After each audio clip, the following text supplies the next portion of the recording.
De la religion authentique. Tel est le thème de ce deuxième volet de questions-réponses avec la sœur Agapé. Bonjour sœur Agapé. Bonjour Karine.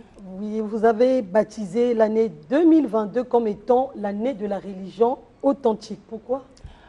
Merci pour la question. Je souhaiterais au premier chef dire que je m'estime heureuse d'être là, dans ce studio, ce deuxième jour de l'année 2022. Et je suis honorée d'être devant les téléspectateurs. Mais ma joie est incomplète, ma joie est imparfaite. Je dirais que ma joie est défectueuse. Parce que dans les coins reculés du monde, dans les coins reculés de nos pays, dans les coins reculés de nos communautés, de nos quartiers, de nos villes, de nos villages, il y a des esprits abattus qui s'interrogent face à la misère qu'elles traversent, face aux vicissitudes de la vie. Et nous, qui sommes plus ou moins à l'aise, nous sommes insensibles à cette misère, à la façon dont ces personnes vivent. Et nous, nos yeux regardent, nos yeux acclament, n'est-ce pas, cette misère. Nos mains ne font absolument rien, mais restent inertes. Et ces personnes-là, si on pouvait lire leurs pensées comme on lit sur un écran géant, on peut lire cette phrase remplie d'expectatives, ça j'en suis sûre, jusqu'à la Moël. On pourrait lire ceci: cette année vient de commencer, mais comment est-ce qu'elle va se terminer? Est-ce qu'elle va se terminer comme l'année 2021 qui était une année tristouillette? Qu'est-ce qu'on peut comprendre par religion authentique? Alors, la religion authentique, le dictionnaire nous a donné des définitions diverses du mot religion, bravo. Mais le Créateur définit la religion autrement.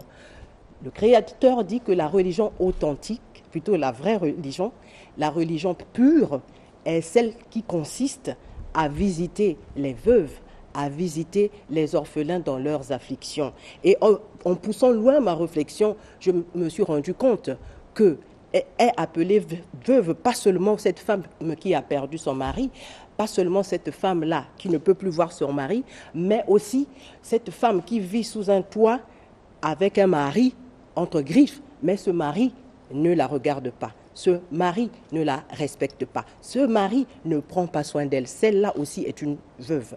Est aussi appelée orphelin. Cet enfant qui a été rejeté dès après sa conception, avant sa naissance, par son père.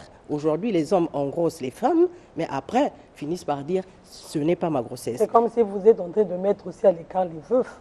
Non, non, je ne les mets pas à l'écart. Donc ça veut dire quoi? Que cet enfant est un orphelin. Nous, femmes, nous tombons enceintes. Après l'accouchement, nous allons mettre cet enfant à la poubelle. Mais Dieu merci, les bons samaritains sont toujours là pour recueillir ces enfants. Ces enfants aussi qui vivent quelque part dans ce monde sont des orphelins.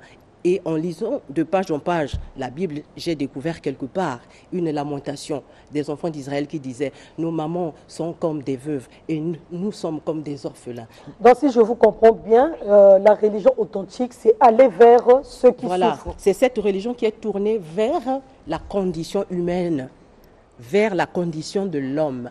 Que vous allez à l'église ou pas, mais à côté de chez toi, il y a quelqu'un. Parce que peu importe notre confession religieuse, peu importe notre soi-disant religion, dans notre religion, on a des veuves, des orphelins, des malvoyants, des aveugles, des besogneux, des nécessiteux. On les a partout. Que vous soyez un mahométan, que vous soyez un franc-maçon, un vaudou, non, on trouve toujours ces personnes-là. Mais quand ces personnes s'approchent de nous, nous qui disons que nous sommes des responsables religieux, des leaders spirituels, des chefs traditionnels, nous restons immobiles.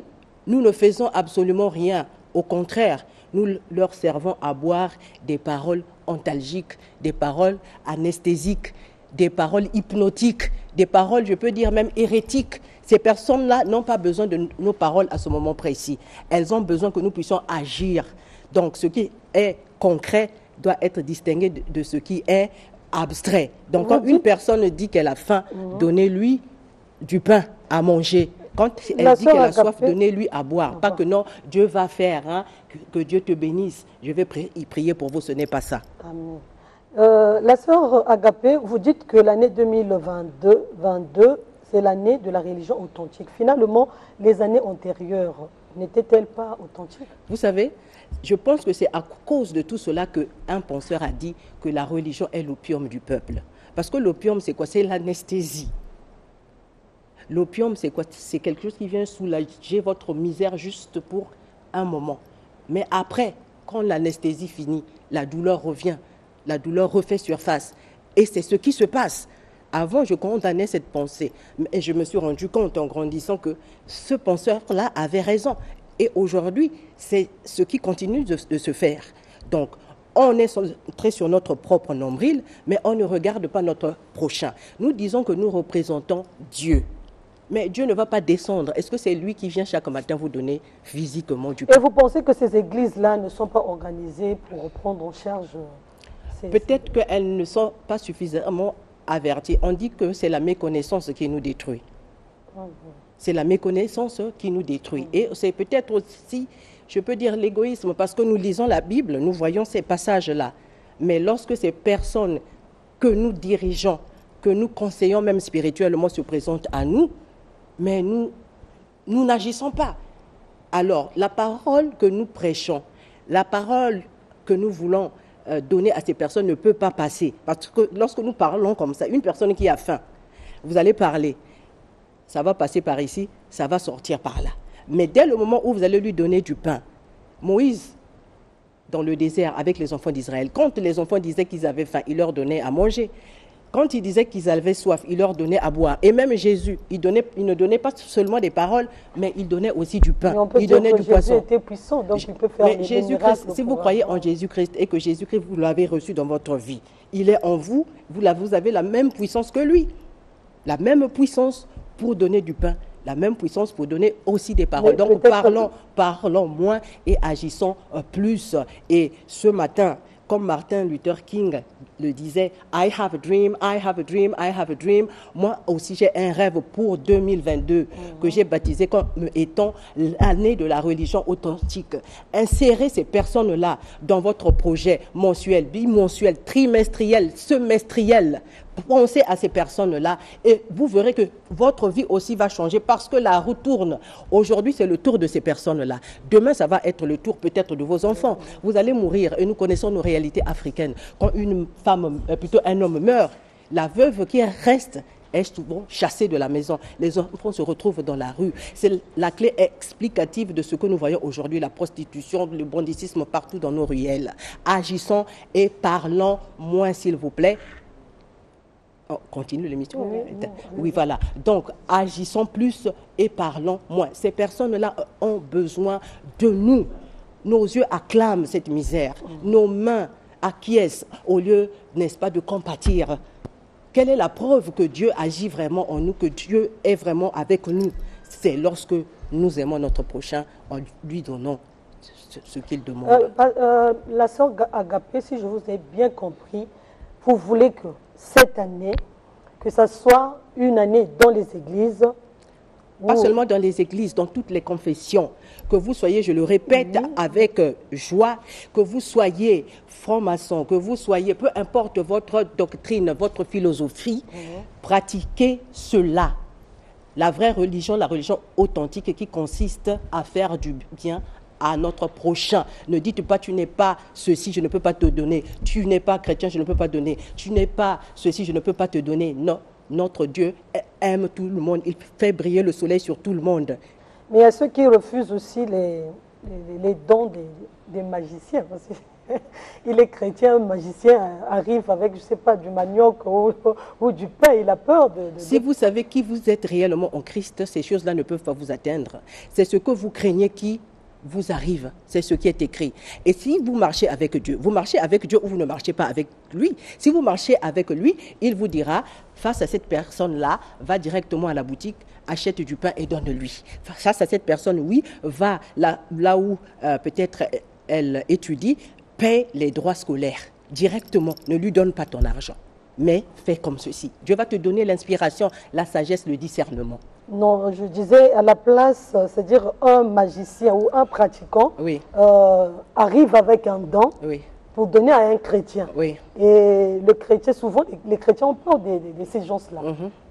quelle sera la réaction? Il n'y aura pas d'effet parce qu'il est écrit quoi? La malédiction sans cause n'aura point d'effet. Et celui qui creuse un trou, il tombera lui-même. Ah bon. C'est un trou qu'il est en train de creuser, il va tomber lui-même. Il veut boire le sang, votre sang, il boira son propre sang. Il veut manger votre chair, il mangera sa propre chair. Ah c'est bon. Comme ça. Ou vous croyez en Dieu, ou vous ne croyez pas en lui. Voilà. Donc, il faut toujours avoir la foi, la confiance en Dieu quand on marche. Voilà, quand on marche, on est sûr qu'on marche avec Dieu parce qu'il est avec nous, parce qu'il est en nous, parce qu'il est autour de nous et son esprit nous conduit.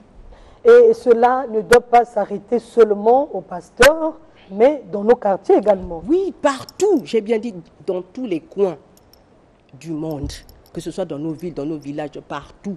Mais à ceux qui pensent que je n'ai rien, je n'ai pas d'argent, quelqu'un qui a fait là, nous avons rien, qu'est-ce que je peux lui donner? Mais j'ai dit dernièrement qu'on ne donne pas seulement de l'argent, madame. Il y a beaucoup de choses qu'on peut donner. Dans votre quartier, il y a un enfant qui dort sous un arbre tous les jours. Vous avez un grand salon. Appelez-le. Parfois, quand il arrive dans la maison, il devient voleur. Mais non, ce n'est pas ça. Ce n'est pas ça. Ce n'est pas ça. Vous avez aussi la responsabilité d'éduquer, surtout si c'est un enfant, de l'éduquer parce qu'il dort dans la rue. C'est sûr qu'il vit de vol. C'est comme ça qu'il arrive à survivre. Et j'ai bien dit que c'est la clé explicative dans ce cas, il faut éduquer. Oui, vous éduquez aussi. Parce que l'éducation, ce n'est pas seulement nos propres enfants que nous devons éduquer. Nous devons éduquer tout le monde. La société, les enfants des autres. Si on voit que là, c'est tordu, redresser. C'est ça, en fait. Maintenant, s'il s'agit de la sorcellerie, l'enfant manifeste les signes, les gestes un peu bizarres.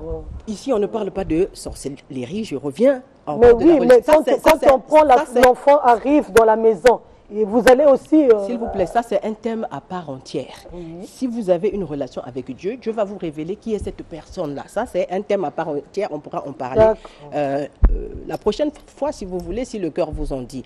Mais aujourd'hui, je reviens sur le thème de ce jour, c'est la religion authentique. Donc 2002, je la place sous le signe de la religion authentique. Donc la vraie religion que nous tous, nous devons pratiquer. Nous sommes les créateurs, plutôt nous sommes des créatures de Dieu. Il nous aime tous. Il fait pleuvoir sa pluie sur nous tous. Il fait briller son soleil sur nous tous. Et c'est nous qui devons témoigner à l'autre que Dieu existe, que Dieu est bon, que Dieu est amour. Si je ne vous témoigne pas de l'amour, vous ne croirez jamais qu'il y a un Dieu qui est bon. Est-ce que vous avez quelque chose à ajouter pour... Voilà, donc ce que j'aimerais ajouter, c'est que ça fait un moment que j'ai un centre. C'est au 123 bis rue Kinkala, en allant vers Jeanne Vial.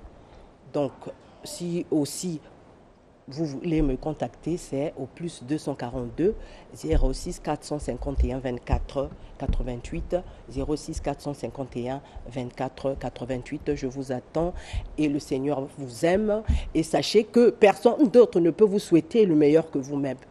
Quelqu'un peut dire bonne année, que la grâce vous accompagne, mais vous-même, vous devez aussi dire que cette année, c'est mon année de joie, c'est mon année de grâce, c'est mon année de paix. Proclamez-le avec votre bouche et vous verrez cela s'accomplir, si vous ne doutez pas, bien sûr. Amen. Merci, Sœur Agapé. Je pense que vous allez revenir prochainement. Certainement, on va parler de ces enfants sorciers-là. Merci, chers téléspectateurs. C'est la fin de questions-réponses. Tout de suite, c'est à bâton rompu avec Ed Chevry Diaz.